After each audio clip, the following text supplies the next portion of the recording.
Ano po ba yung initial reaction niya when you heard of that news na nagpunta sa Hong Kong itong si dating Pangulong Rodrigo Duterte amid this reported issuance of an ICC arrest warrant? Okay, kasi Christian, last week, may info na akong ganon. Nalalabas na yung warrant of arrest. So yung nakita ko sa social media, yung tungkol nga doon sa pag-alis papunta ng Hong Kong, so easily, na-connect ko, no? Na, mukhang totoo yung information ko. Kasi nga, mukhang tatakas na. And yun na nga, napabalita na, linabas na ng Rappler. Although, syempre, yung pagkakaano sa Rappler is that hindi rin talaga sigurado pa, just citing sources. Yes, in question form. Pero I'd like to believe na ayan na yan. Yan na yung warrant of arrest kasi ilang buwan na rin natin yan hinihintay. In fact, para sa iba, ay long overdue na yan. Ilang buwan na po natin yan pinag-uusapan. Pero yung tungkol po sa information na ito na lumabas na, last week nga po, ganun ang pagkakasabi sa source ko na lalabas na. Ang pagkakasabi nga within 2 weeks. So hindi na ako na nagulat dyan. At hindi din ako nagulat doon sa kung talagang yung pagpunta niya sa Hong Kong, although meron silang di ba, meron silang event na yan. Yung pag-meet niya sa mga OFWs doon.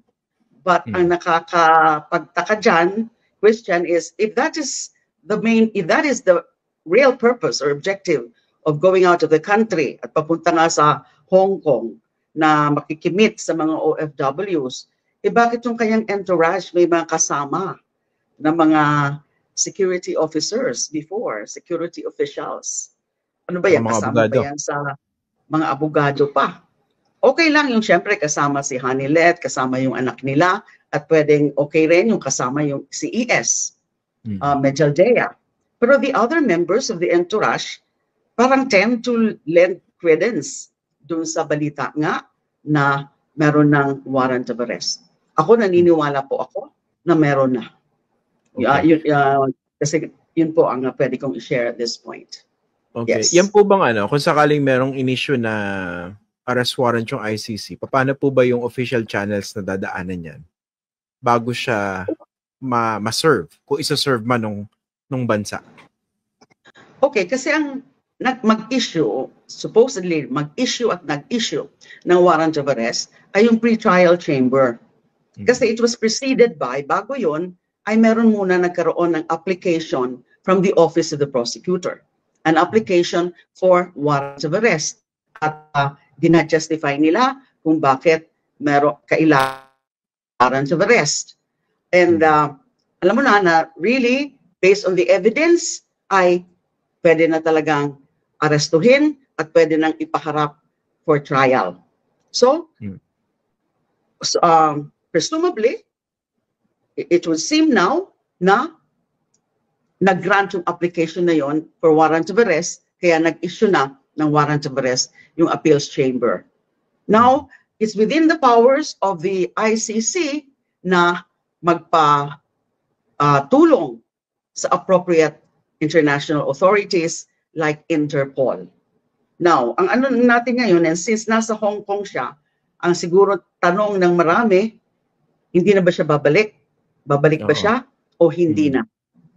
At pag nandiyan siya sa Hong Kong, dun lang ba siya? O pupunta ba siya sa mainland for protection or possible asylum? Yun ang mga tanong natin. Pwede rin na babalik para number 1, possible scenario, manggulo. And then number 2, ay para dito siya kukuha ng recourse. Dito siya gagawa ng legal recourse sa local courts, local justices, domestic justice system natin.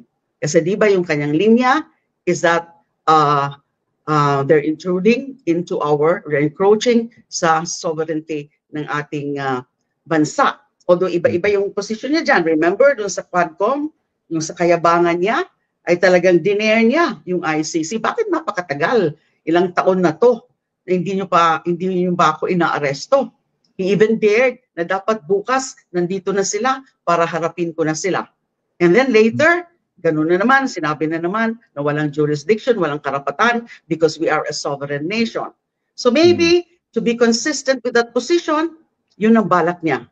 Kaysa hintayin niya na merong iba na pwedeng mag-serve ng warrant of arrest, kaya babalik muna siya sa atin para the moment nandyan na yung warrant of arrest, with which is most probably to be coursed through the Interpol, and then yung Interpol i-refer sa ating authorities, meaning PNP. PNP. So, questionin na niya yon sa courts. Questionin niya yung validity of the warrant of arrest premised on the alleged lack of jurisdiction. O pwede rin na, kung nandiyan na talaga yung warrant of arrest, at talagang may plano na halimbawa yung PNP, kasi that is what was reported in the Rappler article, na supposedly may action plan na, ginagawa na o ginawa na, pinagplanuhan na ng PNP. Na kung halimbawa, dun sa nag-leak sa kanila, kasi yan ang usap-usapan ngayon eh. Mukhang may nag-leak sa kanila, kaya umalis. Now, pag bumalik siya dito, at may warrant of arrest, halimbawa talagang pinaano na sa Interpol, at rinifer naman ng Interpol sa domestic authorities natin, at syempre nakarating na rin sa kanya na merong plano yung PNP, so baka magtago muna siya while his lawyers are doing something. Although may mga idea ako, Christian, but you know, as a lawyer and as someone who really wants to see Duterte in jail, ay siguro naman ayoko na munang turuan yung mga abogado nila. But I'm sure, nag-prepare na sila dyan eh.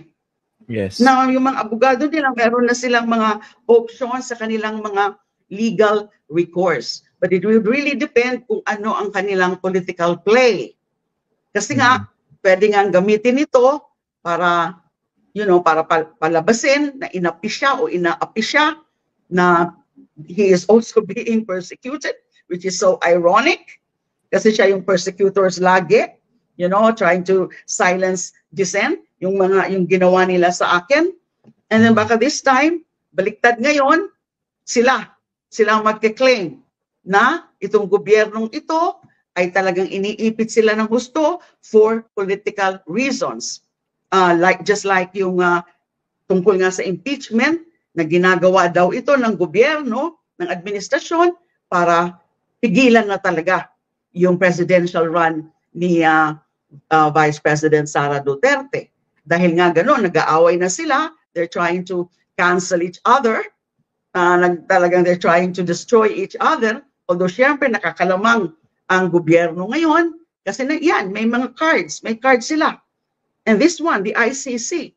Kasi lagi kong sinasabi ng question na, okay, yung gobyerno, BBM administration, ingat sila sa mga pronouncement nila. In fact, nung una, ganun din yung linya na wala daw jurisdiction. Although may konting improvement ngayon, yung mga more recent pronouncements from, for example, the Executive Secretary, Bersamin, and also the Justice Secretary, Remulla, na kahit hindi daw nila kinikilala yung jurisdiction ng ICC, pero kapag kinors through sa Interpol, at yung Interpol ay hingin yung tulong ng gobyerno, ay wala silang choice but to cooperate. They will positively act on it. So, depende sa political play nila. Kung doon na talagang hindi muna sila babalik para most probably manggulo. Kasi nga ilang beses na yung mga narinig natin about mga destabilization plots nila against the current administration. And then ito, with more reason, mas sila ngayon, mas magiging gangho sila ngayon, mas magiging desidido sila ngayon dahil nandyan yung desperation na nandyan na yung warrant of arrest, so they have no other choice but to create trouble at the political front. And I suppose naman dapat yung administrasyon prepared na sila at this point. So, hindi maganda makikita natin na magiging lamang uli yung kampo ng Duterte gawa ng issue na to. When the administration is supposed to have an upper hand with this development, I'm sure na yan ang gusto ng PBBM, ng BBM administration. At yan ang gusto ng Pangulo, because that is the best way to get rid of Mr. Duterte. So yun po ang aking mga insights dyan. Pag-usapan po natin isang option, yung possible political asylum, yung seeking political asylum. How likely is that in the realm of in the current context po, no? Kasi ang kaso sa kanya sa ICC hindi biro, no? Crimes against humanity. Pag ibabanggayan sa application for political asylum, paano po yun? Christian, hindi sila confident diyan. Mahirap makuha yan, unless of course sa mga countries like China, but other states, and of course especially the member states, hindi nila pwedeng gawin yan, because that would be that would be a violation of their duty, yung obligation to cooperate with the ICC as member state. And syempre, lalo na sa mga Western countries, sa Europe, I don't think may aako dyan political asylum, given the circumstances that he is being accused of really grave offenses, crimes against humanity. So, maliit lang ang window dyan. Konti lang kung meron man na bansa na pwede siyang pagbigyan dyan sa political asylum.